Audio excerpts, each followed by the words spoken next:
और अग्निपथ पर टीवी9 भारतवर्ष से बोले योग गुरु बाबा रामदेव, गुस्से में आकर ट्रेन जलाना गलत बात है। शिक्षा के पाठ्यक्रम में शामिल हो आर्मी ट्रेनिंग, इसकी वकालत की है बाबा रामदेव ने। वो तो कह रहे हैं कि शिक्षा में ही शामिल करिए आर्मी ट्रेनिंग का पाठ्यक्रम। काम करने वालों को काम की कभी कमी नहीं होती है। अग्निवीर कभी जीवन में पीछे नहीं रह सकता, ये कहा है बाबा रामदेव ने। वो कह रहे हैं काम करने वालों को कभी काम की कमी नहीं होती, अग्निवीर कभी भी पीछे नहीं रहेगा जीवन में। ये उन्होंने वकालत की और कहा कुछ लोग देश में राजनीतिक अराजकता बढ़ा रहे हैं, कुछ लोगों में सत्ता न मिलने की निराशा है। ये कहते हुए रामदेव, आगजनी से किसी को कुछ नहीं मिलेगा, समाज को गलत दिशा में ले जाना सही नहीं है। बाबा रामदेव ने टीवी9 भारतवर्ष से खास बातचीत में बातें कही। अब मैं आती हूँ उस बात पे जिसमें हम क्षमता की बात कर रहे हैं और जिस तरीके से आप इन बच्चों को सक्षम बना रहे हैं हर हालात से लड़ने के लिए। बात करूंगी हमारे उन सैनिकों की। आप जानते हैं कि जो फैसले लिए जा रहे हैं सेना को लेकर लिए गए फैसले सवालों के घेरे में, क्या आपको भी लगता है कि हर चीज़ का राजनीतिकरण किया जाता है अगर सरकारी योजनाओं की जब बात आती है तो? देखो सुरभि जी, मैं योग करते करते ही अब यहाँ आगे पीछे दाएं बाएं योग ही हो रहा है ना, और मैं तो 45 सालों से कर रहा हूँ, तो मेरा तो स्वभाव ही बन गया है। योग पथ ही समाधान है। अग्नि पथ पर चलते हुए अग्निवीरों को देश की सेवा करनी है, लेकिन जिस देश की सेवा करने जा रहे हैं उसी देश को जला रहे हैं। सेना ने कह दिया, जो आगजनी कर रहे हैं, जो हिंसक आंदोलन कर रहे हैं, ट्रेनों में बसों में आग लगा रहे हैं, उनको शपथ पत्र देना पड़ेगा कि वो सम्मिलित नहीं थे। कोई सम्मिलित पाया गया तो लगने के बाद भी हटा देंगे और जेल में उड़ डालेंगे ऊपर से। क्या कर रहे हैं हम लोग? मैं तो कहता हूँ देश के एजुकेशन का करिकुलम का पार्ट होना चाहिए कि 1 वर्ष की ट्रेनिंग सबको मिले। और यहाँ तो उनको तनख्वाह दे रहे हैं, 10 लाख रुपए से ज़्यादा तो तनख्वाह दे रहे हैं, 10 लाख रुपए से ज़्यादा ऊपर उनको रोजगार करने के लिए दे रहे हैं। 20 लाख रुपए मिलेंगे जो कोई जाएगा अग्निवीर के माध्यम से, और 25% लोगों को तो स्थायी रूप से वहाँ पर रिटेन करने वाले हैं। और छोड़ो रिटेनिंग कितनों की होगी, बड़ी बात ये है कि भाई आप कर क्या रहे हो। मैं तो कहता हूँ चलो 4 के बजाय 5, 6, 7 साल, जितने भी साल सरकार बढ़ा ले, कोई बात नहीं। उनको इतना स्किल सिखा दे कि वहाँ से लौटने के बाद भी कुछ कर सके। हमने क्या किया था? मैंने तो कहीं जाकर के बेरोजगारों की लाइन में खड़ा नहीं हुआ था। मैंने तो सरकार से कोई भीख नहीं मांगी थी। हमने 5 लाख लोगों को रोजगार दिया सुरभि जी, 5 लाख लोगों को और देंगे। तो ये क्या है? एक आत्मविश्वास है, ये साहस है, ये शौर्य है, ये बल है, ये बढ़ना चाहिए। लेकिन उनको 4 साल बाद को लेकर ज्यादा इनसिक्योरिटी है ये कि आखिर हमारे को 4 साल बाद क्या होगा। सिक्योरिटी हुई है कि मैं क्या करूंगी पढ़ लिख करके। पहले जो है जहाँ पर भी आप थे, पहले भी एक टीवी में, वहाँ पर भी शीर्ष पर थे, अभी भी आप शीर्ष पर हो, अपना काम कर रहे हो। आप में यदि दमखम है, आप में यदि जज्बा है, आप में हिम्मत है, आप में शौर्य है, आप में प्रतिभा है, आपके अंदर हुनर है, कुशलता है, काम करने वालों को काम की कोई कमी नहीं है। हम जब यहाँ काम करने वाले खोजने जाते हैं तो काम करने वाले मिलते नहीं हैं, और लोग कहते हैं हमको काम नहीं मिल रहा है। ये तो विरोधाभासी बात लगती है। तो देखो, एक बार जो आर्मी में चला गया और उनको अलग अलग प्रकार के स्किल्स वो सिखाएंगे, तो वो जो है जीवन में कभी भी पीछे रह ही नहीं सकता। लेकिन स्वामी जी, अभी जो हालात बने हुए, आपको लगता है जो माहौल अभी तक बना हुआ है उसके बाद अब संवाद होना चाहिए? क्यों आखिर वाद विवाद हो रहा है? क्यों इस तरीके से सड़क पर बवाल हो रहा है? बात का पक्षधर हूँ। मोदी जी की नीयत, नेतृत्व, उनकी नीतियाँ, देश उनके लिए सबसे ऊपर है।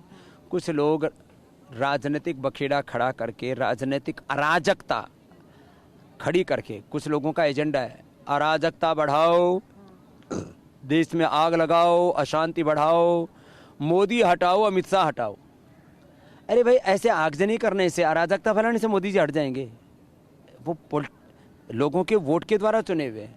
अब लोगों को ऐसा लगता है, उनमें फ्रस्ट्रेशन है कि ये यदि सत्ता में है तो हम कहीं के नहीं रहेंगे। वो बेरोजगार हो रहे हैं और वो लोग इनको उकसा रहे हैं। ये गलत बात है। निराशा तो है ना, क्योंकि इतने समय से लोगों के साथ संवाद करके भी उनका वो कनेक्ट नहीं बन पा रहा है। तो बताइए कितने लोगों में ऐसी निराशा है जो संदेश लोगों तक नहीं पहुंचा पा रहे हैं? एक तो बीमारियों की निराशा है, उससे तो मैंने उभार दिया। एक सत्ता न मिलने की निराशा है, कुंठा है।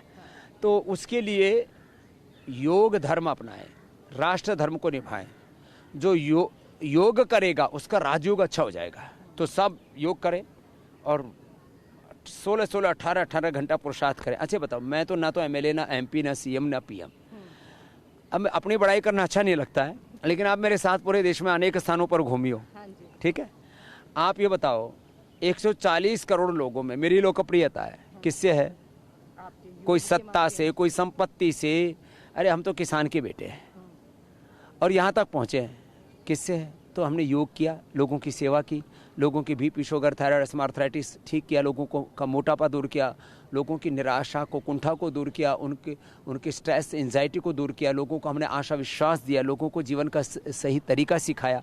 तो आप सही रास्ते से चल करके लोगों का विश्वास अर्जित कीजिए।